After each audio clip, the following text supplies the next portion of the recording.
So the purpose of this screencast is to show you how to create a self-grading quiz or test using Google Forms.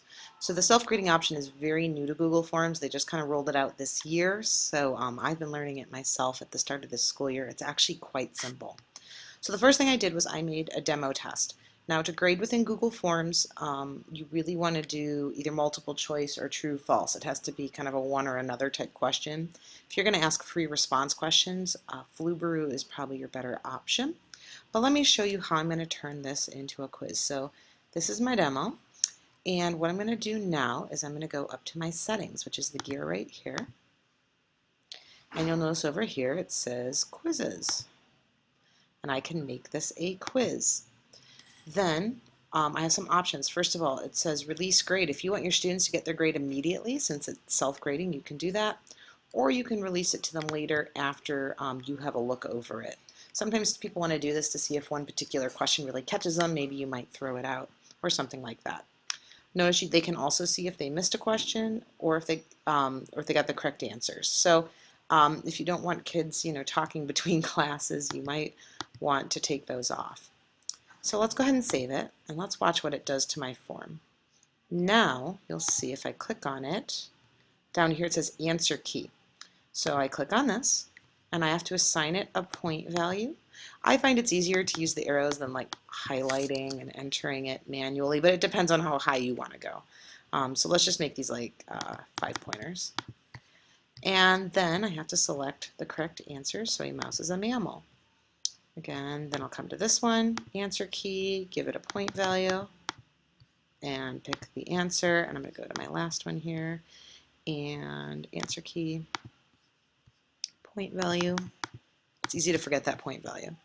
And then pick the correct answer. Okay, so I now have an answer key.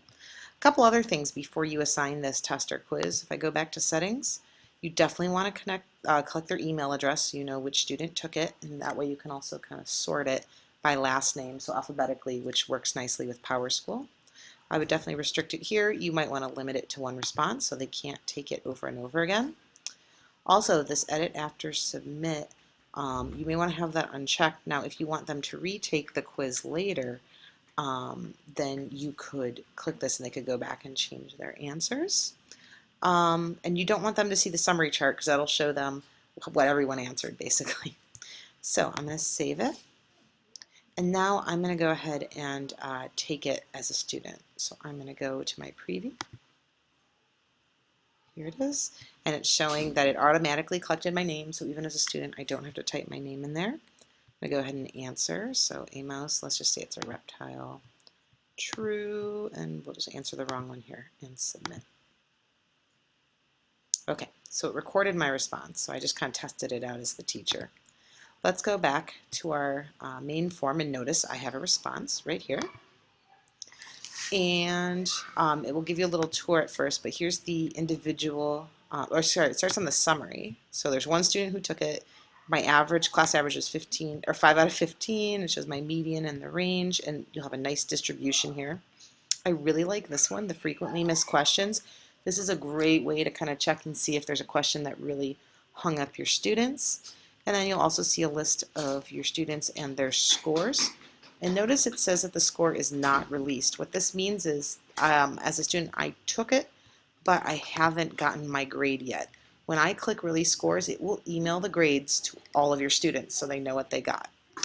And then you'll see it breaks it down question by question. I can also come up here to individual.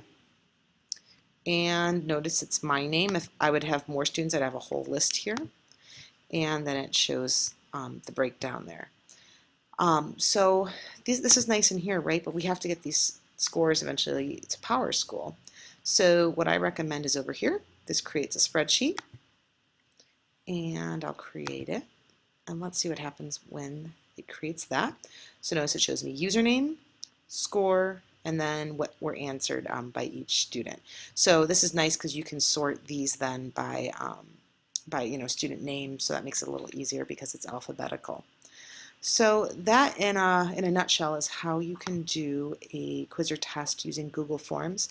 If you'd like to help build a test together or have any more questions, please don't ever hesitate to contact me. You can always send me an email and I'd be happy to help. I hope this helps and have a great day.